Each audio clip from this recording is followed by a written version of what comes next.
Last winter, hundreds of houses on a hillock on the eastern fringes of Guwahati were demolished as part of an eviction drive to apparently clear a wildlife sanctuary of alleged illegal construction. Most families rendered homeless by the drive had lost their houses earlier to floods and erosion that ravage Assam every monsoon. Chased by the rampaging Brahmaputra river, which had swallowed up their farming land, these families had arrived in the big metropolis for survival. Deep cartel-controlled real estate on the city's periphery was what most could afford. Deep Chowdhury's National Film Award-winning Alifa, which was released this month, could well be the story of one such family, told through the eyes of a preteen girl.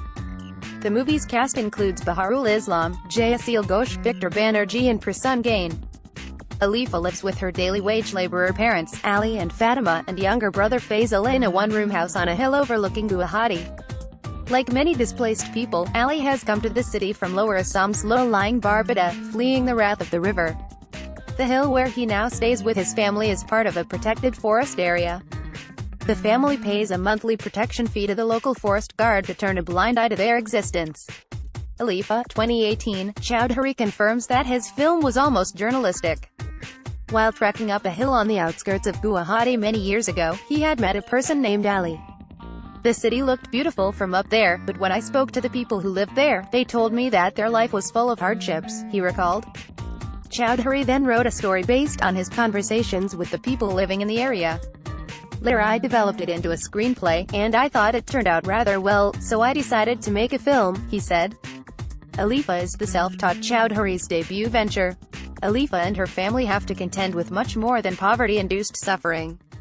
They are Bengali Muslims, the most vilified community in Assam and routinely branded as Bangladeshis, in a state haunted by the specter of the illegal migrant.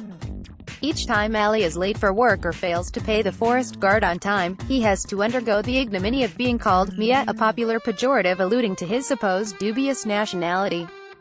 Even a well-meaning employer while making small talk asks if he was born on the other side, Deep Chowdhury. However, Chowdhury insists that he didn't make to set out a political film that reflects on the controversial subjects of nationality and migration in Assam. Ali just happened to be a Bengali Muslim, he said. It wasn't a conscious decision. I regard cinema as a pure art form and there was no attempt to politicize. The lack of an apparent effort to politicize may have actually worked for Alifa.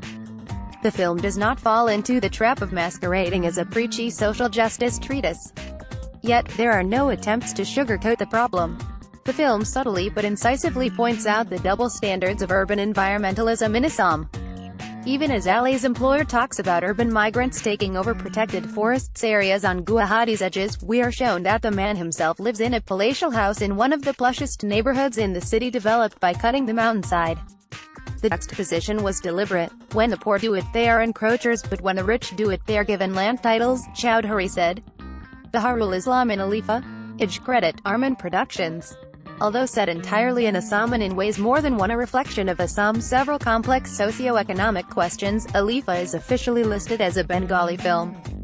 Chowdhury employs the Sylheti dialect of Bengali peppered with Assamese loanwords, typically spoken by people in the state who trace their origins to erstwhile East Bengal.